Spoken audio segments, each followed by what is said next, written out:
Bom dia, mais um Questão de Direito, nosso programa ao vivo, é um curso de direito para você. Professor, o tema de hoje, nós vamos falar de divórcio, união estável e partilha de bens, como que fica. É importante te lembrar o que é divórcio e quando acontece o divórcio. Para que ocorra o divórcio, tem que ter um casamento, hein? Professor, qual que é a ação que põe fim o contrato especial, que é o contrato de casamento? É o divórcio. Essa ação é a única ação que põe fim ao casamento. Cuidado, nós temos a separação. O Instituto da Separação, a gente vê muita gente falando bobagem em relação a isso, hein? Tem muita gente que fala que separação não existe mais, né? Acabou. Não, ela existe sim. O Instituto da Separação continua sendo aplicado no direito brasileiro. Fato é que com a emenda constitucional 66 de 2010, o que aconteceu? Hoje você pode fazer o chamado divórcio direto. Então não precisa mais fazer a separação para depois fazer o divórcio. Mas isso é facultativo. Ainda existem diversas situações, diversas pessoas que optam em fazer a separação para posteriormente fazer o divórcio, né? Que aí seria a ação de conversão de separação em divórcio. Então, cuidado. Falar que a separação acabou não é verdade. Isso não é a realidade da nossa prática jurídica. Quando a gente fala de divórcio, existe o divórcio direto, conforme a emenda constitucional 66 de 2010. Mas a separação continua existindo. Hoje, quem casa e não escolhe o regime que quer, não deseja um regime diferente, não faz o chamado pacto antinupcial, vai acabar casando no regime automático. Professor, eu vou casar, não optei por regime de casamento. Fica no parcial de bens, aquele é automático, né? Automático. Quando você não opta, não faz um pacto antinupcial, você vai ficar com regime parcial de bens. Professor, o que significa isso? Quando eu falo do regime parcial de bens, tudo após a constância do casamento, do casal, que for adquirido, qualquer bem, móvel ou imóvel, é dos dois. Então, você casa pelo regime parcial de bens e depois de um ano compra um apartamento, compra uma casa. É dos dois. Por quê, professor? Porque a própria regra desse regime, ela deixa fixado essa situação de partilha de bens após o casamento dos bens conquistados. Nós temos uma exceção, como tudo tem exceção, nós temos aí a doação e a herança. A doação e a herança não comunica, tá? Então fique atento em relação a isso.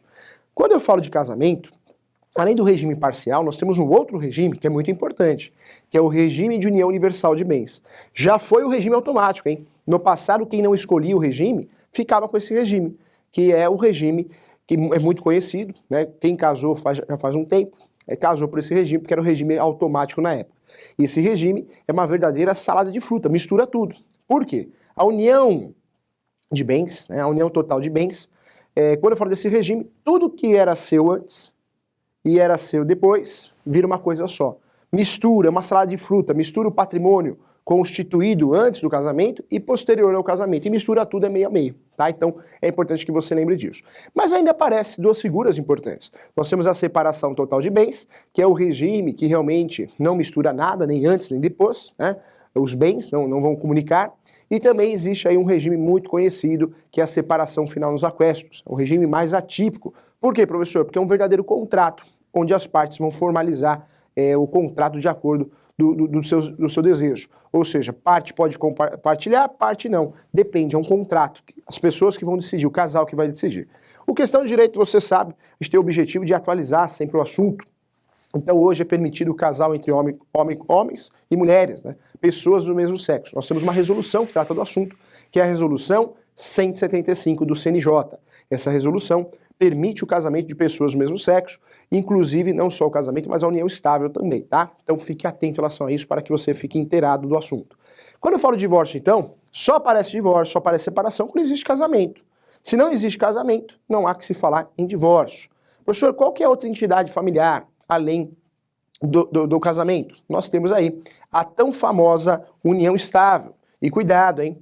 Nós temos aí pareceres, também jurisprudência, que quando você dorme na casa do namorado 2 vezes por semana, 3 vezes por semana, ou ele dorme na sua, já virou uma união estável. Então, toma cuidado. Claro, muita coisa vai ter que ser provada aí, mas normalmente é isso. 2, 3 vezes por semana já virou uma união estável. Muita gente faz o contrato de namoro, que tem uma discussão terrível se tem validade ou não. Ah, teria que fazer o contrato de namoro todo dia. Tem uma discussão em relação a isso. Fato é que o contrato de namoro está aí, muita gente faz, para evitar a união estável, para que ocorra a união estável. Então tem esse contratinho de namoro. Quando eu falo da união estável, os requisitos da união estável são muito parecidos com o do casamento. Quando a gente fala de casamento, lá tem um requisito que não tem na união estável, que é a coabitação. Olha que interessante. A união estável que utiliza diversos requisitos do casamento, inclusive os impedimentos, hein? Todos os impedimentos do casamento são os impedimentos aqui na união estável também. Né? Não pode casar parentes, né? Então o sobrinho, o tio vai casar com a sobrinha, é proibido. Existem diversas proibições, são chamados impedimentos em relação ao casamento. A união estável copia esses impedimentos lá do casamento e usa aqui na união estável. A grande diferença do casamento e união estável: a união estável não tem aí um princípio importante, que é a coabitação. Ou seja, a união estável não tem coabitação. Professor, o que é a coabitação? Morar juntos, né? O casal no casamento é uma das obrigações do casal, é morar junto, conviver no mesmo lar, no mesmo teto. Aqui na união estável, esse requisito cai por terra, é só lá no casamento. Então aqui na união estável não tem. Quando eu falo de união estável, cuidado. Nós temos a união estável regular. Professor, o que é a união estável regular? União estável regular é aquela que o casal vai até um tabelião e lavra uma escritura de união estável, uma ata de união estável. Professor, por quê? Essa união estável ela é regular, tem documento, né? Um documento exigido conforme a jurisprudência. Quando eu falo de união estável, aquela união estável que não é feita em cartório, ela é uma união estável regular. Professor, não fala isso que eu fico chateado, porque faz uns 10 dias, meu companheiro falou, vamos regularizar nossa situação. Só um minutinho, foi lá no Word, imprimiu declaração de união estável, imprimiu, e a gente ficou feliz, brindou lá com Coca-Cola, com champanhe, com cerveja, sei lá, brindou, né? Não interessa com o quê. E aí eu estou muito feliz porque eu regularizei minha situação. Na verdade, foi mais emocional que qualquer outra coisa, porque regular a sua história não tá. União estável regular é só aquela que realmente eu faço escritura pública de união estável. Se não tem escritura pública de união estável, essa união estável ela é irregular. Muita gente confunde isso porque o convênio aceita, né? O convênio, você faz uma declaração de união estável, reconhece a firma do casal, a assinatura do casal, ele aceita. Mas o convênio está te vendendo um produto, então ele facilita. O mesmo ocorre com um clube, talvez com uma instituição financeira, mas juridicamente a sua situação ela é irregular. É uma união estável e irregular, porque não tem o principal documento que prova ela, que é a escritura pública. Professor, quando eu tenho uma união estável que é irregular, o que eu posso fazer se eu precisar provar ela? Vai ter que entrar com uma ação, que é chamada ação declaratória de união estável, ou ainda de reconhecimento de união estável. Tanto faz, os dois nomes estão corretos. O reconhecimento, a declaração de união estável, é para provar que existe uma união estável. Então, vai pegar essas declarações, vai pegar outras provas, foto, Facebook, WhatsApp, e vai pegar testemunha, se tiver, para provar a união estável. Tá? Então, o grande objetivo de um processo para reconhecer a união estável é justamente as provas pertinentes para que eu possa provar que existiu uma união estável. E olha que interessante, quando eu falo de utilizar o judiciário para provar a união estável, é o judiciário, através de sentença, que vai aí sentenciar dentro do conteúdo da sentença, que vai colocar uma data de início da união estável. Tá? Quando eu peço a declaração da união estável, coloca a data. E essa ação acontece muito, por incrível que pareça, quando um do casal, um dos companheiros vem a falecer, e o outro precisa provar a união estável, normalmente para receber benefícios da Previdência Social, ele fica numa situação que não tem outro jeito. Tem que ingressar com uma ação pedindo reconhecimento da união estável para provar que ela existiu e aí sim se tornar beneficiário de benefícios da Previdência Social. Por isso é uma ação muito utilizada, essa ação de reconhecimento ou declaração de união estável. Tá? Os dois nomes estão corretos. Segundo a legislação brasileira, reconhecimento e declaração de união estável é a mesma coisa. Fique atento em relação a isso. Olha só, nós falamos do casamento, não falamos? O casamento, quando alguém não quer mais, qual que é a ação correta para acabar com o contrato especial? Existem diversos doutrinadores que entendem que o contrato de casamento é um contrato especial. Outros entendem que não é contrato especial. Na opinião do professor, eu defendo que é um contrato sim especial. É um contrato porque não deixa de ter diversas regras, né? Quando eu falo da união estável, quando eu quero encerrar essa união estável, eu quero rescindir essa união estável, não é divórcio que eu vou usar, mas sim dissolução. É isso mesmo. Ação de dissolução de união estável. A ação de dissolução de união estável, ela tem o mesmo efeito que a ação de divórcio. Só que divórcio e separação é quando tem casamento. Quando existe união estável, não há que se falar divórcio. Não tem divórcio. Tem o quê? Dissolução. Dissolução do quê, professor? De união estável, tá? Eu posso usar ainda, né, as duas figuras na mesma ação. Cumular as duas ações. Como assim, professor? Vamos dizer que um casal, você que está nos assistindo, você vive aí um relacionamento, uma união estável, durante anos, 5 anos. E aí chega ao fim. Tudo no começo é muito bom e o fim é muito triste, não é isso? tem muito casal aí que no final consegue continuar amigos, isso é muito bom, mas a maioria não. Chegou ao fim, tem discussão, briga de partilha de bens. Se a sua união estável é irregular, o que você vai ter que fazer para pedir a dissolução e a partilha de bens? Partilha de bens é a divisão dos bens, né? Vai ter que, na mesma ação, pedir o reconhecimento da união estável ou a declaração, para que o juiz declare, porque ela não é regular, não tem escritura pública, tem papelzinho de gaveta, isso não é regularização. O juiz vai reconhecer e na mesma sentença, na mesma ação, ele vai fazer a dissolução, vai dissoluir essa união estável. E aí sim decretar a partilha de bens. Olha que interessante. Então eu posso usar a ação declaratória de união estável, reconhecimento de união estável, porque eu quero simplesmente a declaração para efeitos da Previdência Social, ou eu posso utilizar só a dissolução, porque eu já tenho essa união estável regulamentada, já existe a escritura pública de união estável, então eu peço só a dissolução e a partilha de bens. Mas eu posso ainda optar pela terceira opção, que é a acumulação das duas, né? Na mesma ação ficaria a ação declaração de união estável e dissolução. Então olha que interessante, eu posso usar os institutos separados, em ações separadas, ou na mesma ação, no caso que eu preciso aí do reconhecimento e a dissolução, normalmente nas partilhas de bens, quando o processo é litigioso. Olha que interessante. Olha só, quando eu falo de união estável, quero lembrar você também, a união estável, a gente vê muita gente comentar por aí que não pode pactuar regime de casamento. Falou bobagem, hein? A união estável tem nada a ver com regime de casamento. Mas sabe aqueles regimes que a gente falou lá do casamento?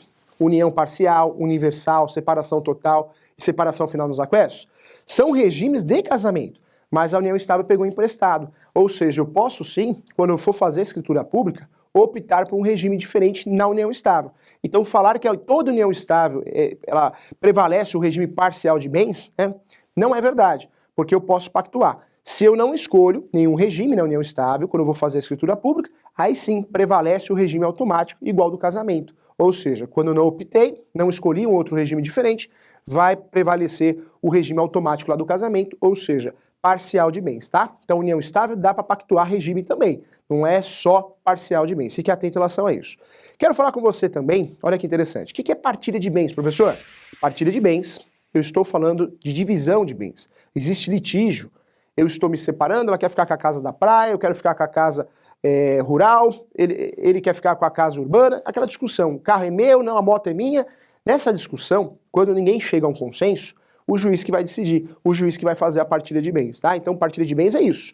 Quando eu faço uma ação de divórcio, eu posso acumular com partilha de bens, e quando eu faço uma ação de dissolução de união estável, ou declaração e dissolução, eu posso acumular com uma partilha de bens também, tá? Fique atento em relação a isso. Quando eu falo de divórcio e separação, o que é importante você saber? Existe o divórcio consensual, que é a mesma coisa que voluntário, e existe o divórcio litigioso, que é a mesma coisa que o contencioso.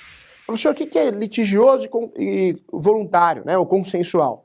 São jurisdições, competências diferentes, né? Quando a gente fala de jurisdição, eu estou falando aqui de uma situação que o juiz exerce uma função diferente, hein?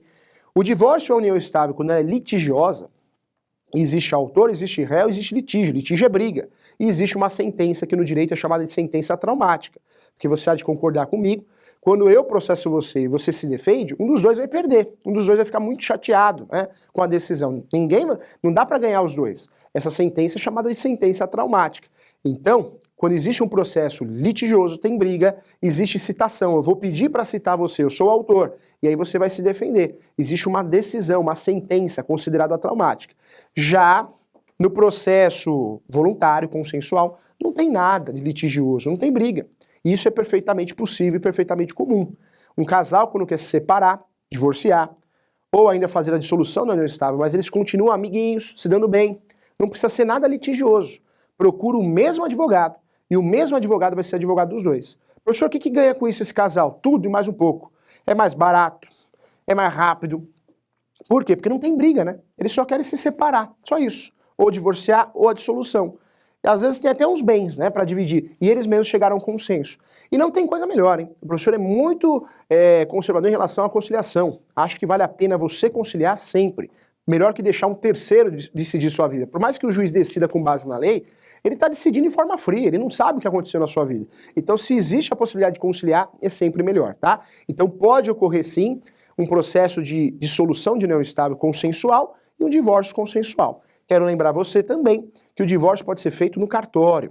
Professor, o que você acha disso? Cuidado, o cartório precisa de advogado sim, hein? Tudo que eu vou fazer no cartório precisa de advogado, até mesmo para você estar bem orientado, né? Precisa de orientação de um profissional jurídico. Quando eu faço um divórcio, um inventário no cartório, é necessário advogado.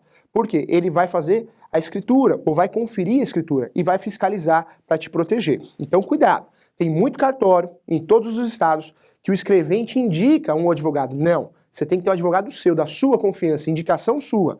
O escrevente está proibido de indicar advogado. E tem mais, quando ele indica um advogado, ele pode sofrer uma representação na corregedoria, hein? Ele é proibido. Então não aceite isso. Ah, o escrevente indicou um advogado para fazer lá, assinar a escritura pública só para isso. Ele falou que o advogado só faz isso. Não. O advogado tem que ler a escritura pública, ver se você está protegido, ver se você realmente não está sofrendo uma lesão. Então cuidado com esse escrevente que indica. Eu não confio nele, porque ele não pode, ele sabe que ele não pode indicar advogado, porque isso é captação de clientela. Às vezes ele está dividindo lá com o escrevente, né, com o advogado, está pedindo uma comissão, isso é um absurdo, tá? Eu defendo muito isso, você tem que ter o seu advogado. E ele vai analisar se o divórcio é consensual, ele vai te ajudar a evitar um divórcio litigioso, e ele vai te ajudar também no sentido de te orientar se compensa ingressar no judiciário ou no cartório, porque no cartório também você paga a escritura pública. Quando é um divórcio que você não tem condições, melhor você fazer de forma no Poder Judiciário, porque lá você consegue pedir a justiça gratuita, será beneficiário do artigo 98, são vários direitos que você terá em relação à justiça gratuita. Então fique atento em relação a isso, é importante você saber, tá bom?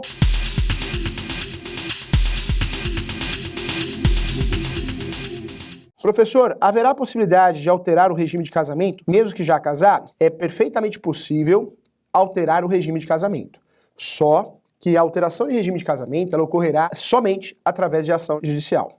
Por quê, professor? Porque o juiz vai fiscalizar, né? O juiz quer ver se não existe uma fraude. Então você vai ter que pedir, vai ter que utilizar o Poder Judiciário e ele vai verificar, através de certidões, se não existe fraude. Mas é possível sim, tá? A conversão de regime ela pode ocorrer do parcial para a separação total, da separação total para o parcial e vice-versa. A conversão, a mudança de regime é perfeitamente possível, só que tem que ser judicial e tem que ser fundamentada, tá bom? Mas é possível sim. Professor, se o marido ganha um imóvel da mãe para ele casar e viver com a esposa, mas este não foi passado no papel, a esposa tem direito a esse imóvel? Como ela poderia regularizar? Doação não comunica, herança não comunica. O que é comunicar? A esposa, o marido não tem direito a esse imóvel. Mas cuidado, isso não quer dizer que se você está na posse do imóvel 5, 10, 15 anos, que você não possa fazer uso capião. E aí sim ter esse imóvel no seu nome, tá bom? Então você pode sim, através de uma outra ação, regularizar esse imóvel. Por quê? Porque nós temos uso capião, e uso capião o que interessa é a posse. Então se é o caso seu, se é um caso que você tem posse, é perfeitamente possível você regularizar esse imóvel sim. No momento da separação, já pode decidir sobre a partilha ou só através do divórcio? Pode sim. Tem muito casal que se dá bem, vai se divorciar, faz a partilha entre eles, nem envolve o judiciário. E aí sim só faz o divórcio. Então se no seu caso, né, no caso de quem você está querendo orientar, existe um divórcio e você quer fazer a partilha amigavelmente, faça a partilha e só faz o divórcio. Quando existe a ação de divórcio com partilha de bens, eu posso pedir sim que seja antecipada a decisão de divórcio e a partilha no processo seja feita de forma posterior, tá bom? Isso é perfeitamente possível. Um abraço para você. Posso fazer uma união estável sendo somente separado? O ideal é que você não tenha um vínculo de casamento. Você não pode ter. É o ideal que você seja divorciado. Porque senão entra um outro instituto aqui, que é o concubinato. Poxa, o que é isso? É um outro instituto. É uma união, né, que você tem, mas ela é irregular. É uma união existente, prevista pela doutrina e pela jurisprudência, mas é uma união que ela não é bem vista, né? Ou seja, você vai sofrer penalidades por isso. Por isso o ideal é que para que você faça uma escritura de união estável, que você se divorcie antes. Não separação, divorciar mesmo.